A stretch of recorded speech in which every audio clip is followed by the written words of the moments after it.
I love Symmetry. I'm not sure exactly why, but I've loved it since I was a kid. Most children are messy and forgetful of their things. Not me. I knew everything had its place in my room. Everything was right where it belonged. My parents didn't have it. My grandparents didn't have it either. Not a single person in my family had it. I've started referring to it as it because I truly believe it's a thing inside me. A stowaway that shouldn't be there but lives inside me. It's a need, a desire, a longing to be perfect on both sides. As an adult, I'm at the point where I can't live my life normally. I can't keep a job. Women don't stay with me because they can't handle it. Honestly, I don't even care when they leave. They're messy and make things difficult. They roll over to my side of the bed instead of staying on their own. They leave dishes in one side of the sink, but not the other. I can't work anymore, so when they leave for the day, I have to stay home and fix everything. It's a relief when they leave for good. That feeling never lasts, though. Eventually, it comes back and finds something else that needs fixing. You may be asking, why would I seek out relationships to begin with if I can't stand them? Well, it's hard for me to sleep in the middle of the bed all night without moving. Other than the relationship problem, my life is pretty much in order. I say pretty much because there is one last issue that must be dealt with. You see, I have what's called heterochromia iridium, or two different colored irises. My right eye was cornflower blue, my left pale green.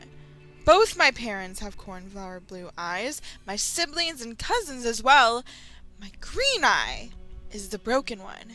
It makes me unbalanced. Every time I look at myself in the mirror, it stares right back at me. It's all I think about now.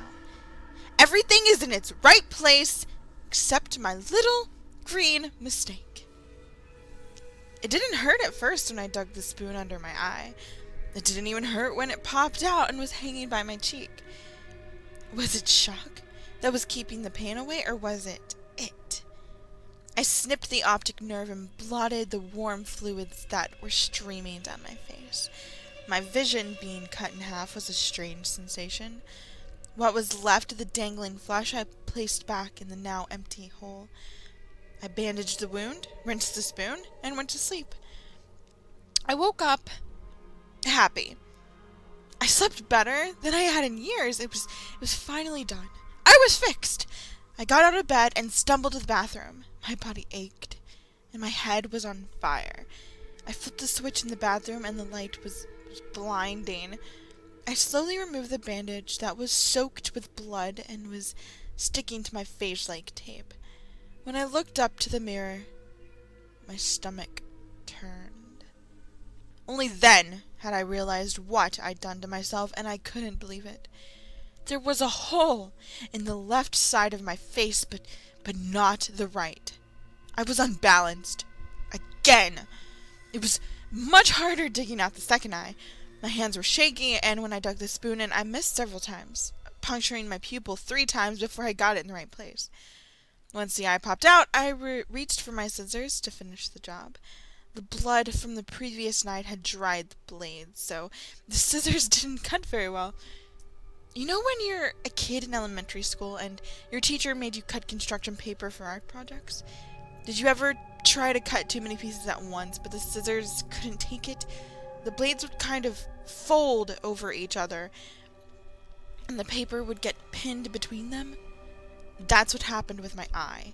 The optic nerve was pinned between the 2 blades. It was stuck, and as I tried desperately and frantically to make it unstick, I slipped on the blood and started falling to the floor. Reflexes kicked in, and I let go of my eye to try and break the fall with my hand. The weight of the stuck scissors on my hanging eye was unbearable. I knew I couldn't stand it for long to make it to the kitchen to get a knife, so I pulled.